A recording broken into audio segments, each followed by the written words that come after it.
this is what we're up against. Now, I want you to memorize the name of an article that I'm going to share with you, okay? I want you to memorize the name of an article called The Drugging of the American Boy. The Drugging of the American Boy is probably the most disturbing article in recent memory for me. 1 in 5 boys will be diagnosed ADHD before high school. 1 in 5 boys. I'm going to write that for you. 1 in 5 boys will be diagnosed ADHD. Why am I bringing this up? Because sales of ADHD drugs from the time of this article is now over $14 billion annually. That, at the time of the article, The Drugging of the American Boy, is an 89% increase in sales of ADHD drugs in just 4 years. Is this a mystery, everybody? Or is anybody else not seeing this? Right? Is anybody missing? You're not picking up what I'm putting down here? You see what is happening here? It's ridiculous. And we talk about the autism rise, okay? So the CDC now says, as of 2018, 1 in 59 children will be born on the autism spectrum. 1 in 59 children will be born on the autism spectrum. In the 1980s, that number was 1 in 10,000, okay? 2018, 1 in 59 children born autistic. 1980s, 1 in 10,000. What? 1 in 10,000. Chronic disease in children? Same as adults, everybody. We pulled it off.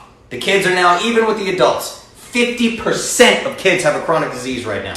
I just verified that with Hillary Boynton. We just had a discussion about it because we both thought that number was much lower than that. Nope, it gets worse every year. We're seeing insulin resistance in newborn babies. Insulin resistance in newborn babies. You think that baby's snatching Snicker bars in his diapers and eating them while you're not looking? We're seeing insulin resistance in babies. This drives home the point of transgenerational issues. What you eat impacts your kid. What your mom ate impacted you. What your grandma ate impacted you. What grandma ate impacts great-grandkid. This is why we're so screwed, ladies and gentlemen. It's not a mystery when all these numbers are going through the roof hockey sticks. We have hockey stick statistics of everybody basically dying, right? And we're confused. What? We don't know what to do. We keep eating less calories and telling people to get on the treadmill. What the hell is going on? This is crazy, right? And then you have the people who go nuts and say, well, no, autism is just because of vaccinations. No, you're wrong, okay? I'm not saying that it's not because of vaccinations. But it's not just because of vaccinations. Everyone's looking for a smoking gun. The smoking gun here is American culture, everybody. This is a multifaceted problem, okay? When you have a baby coming out of the womb who's made of glass with essentially no immune system and you stick 70 shots in its arm, some shit is gonna go wrong, okay? The shots are to blame, yes, but the immune system is also to blame. In the 1960s, my parents got vaccinations and they were just fine. Their immune systems were stronger. Yes, it was a 1960s schedule of vaccinations. It was completely different. They got far less shots. They got smaller doses. I know before all the vaccination people try to give me all the fucking statistics in the comment. Trust me, I have gone deeper than you can imagine on this before you hit me with the statistics, okay? So you have to understand this is multifaceted. The vaccinations are not a smoking gun. The immune system is part of the problem. Vaccinations, part of the problem. Pollution, part of the problem. Glyphosate in the water, part of the problem. Everything that you can think of is part of the problem here. It's multifaceted. We need to fix American culture, okay? I would argue that babies born today couldn't even handle the vaccination dosage or scheduling that my parents got in 1959. I'm sure they couldn't handle it.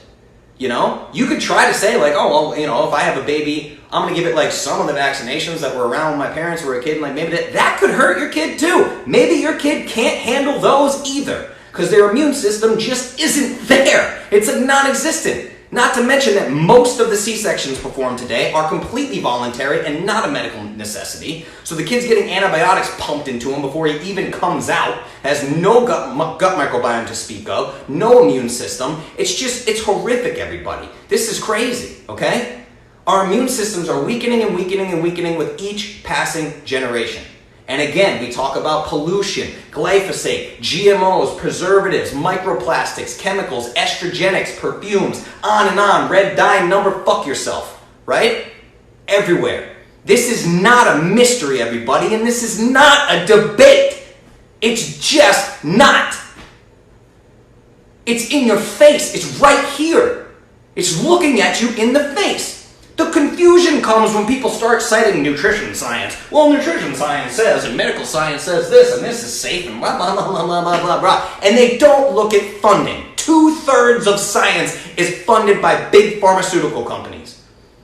The other 1/3 is funded by big food. Coca-Cola is one of the leading funders of nutrition science on planet Earth. Hit me with your data.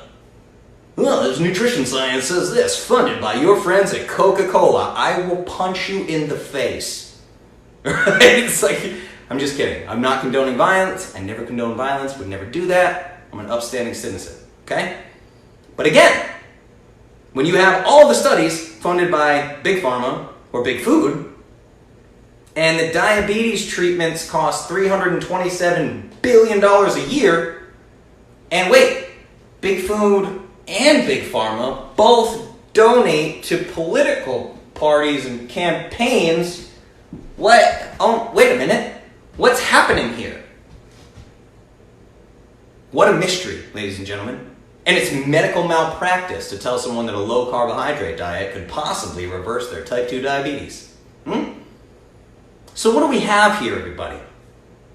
This isn't an epidemic of chronic disease. It's an epidemic called lack of common sense. This is what it comes down to. A lack of common sense. If 85% of the population is overweight and obese, why in the world would you ever take advice from the mainstream? If 85% of adults are overweight and obese, why would you ever let the government or a school administrator tell you how to feed your children? If 85% of the population is overweight and obese, why are the parents who send their kids to public school with kale chips and ground beef considered weird or tree huggers? The entire culture is broken, ladies and gentlemen. This is what Clovis is about.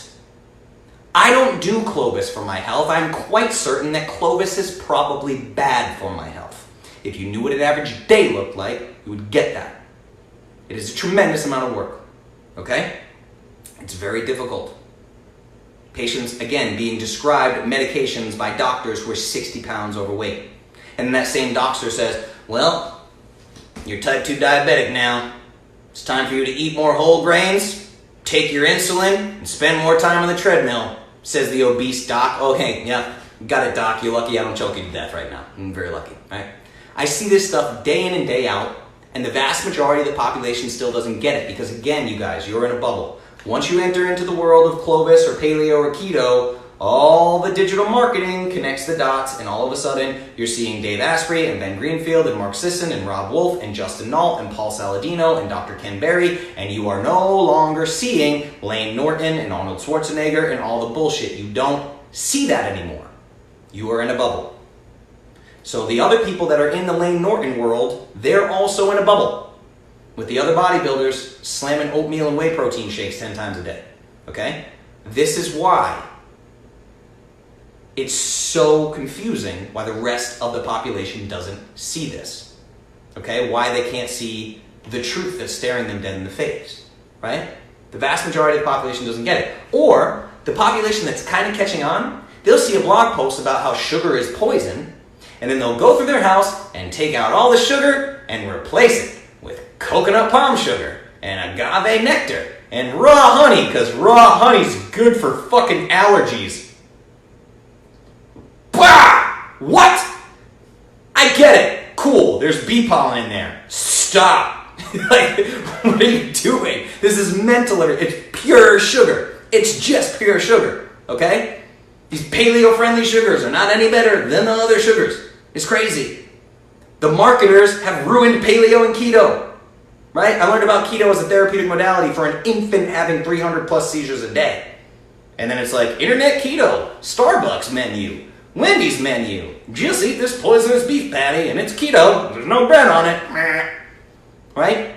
The only reason that I do this work, that I still do this work, that I put in 16-hour days on the damn computer, right?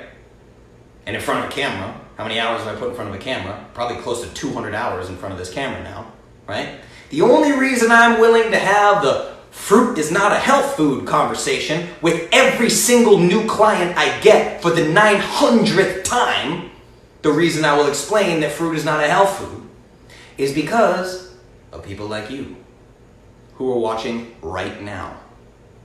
The group that is gathered in California learning farm-to-table school lunch programs from Hillary Boynton right now. The people who download my podcast. The people who actually go through the cabinets in their house and get rid of the sugar. The people who are willing to fight through their child's 3 fucking days of tantrums so they can take away sugar long term. The people who get their hands dirty. The people who make things happen. The people who understand that there is no government coming to save you. There is no medical board coming to save you. There's no health insurance company coming to save you. Justin can't come to your house and save you. Nobody can save your kid but you. So I'm sorry if you're a mom and you had a bad week and you gave your kid Cheetos and pizza and Mountain Dew and you want to get on my Facebook page and tell me that I'm an asshole for shaming people about how they feed their kids. Don't care. What are we doing?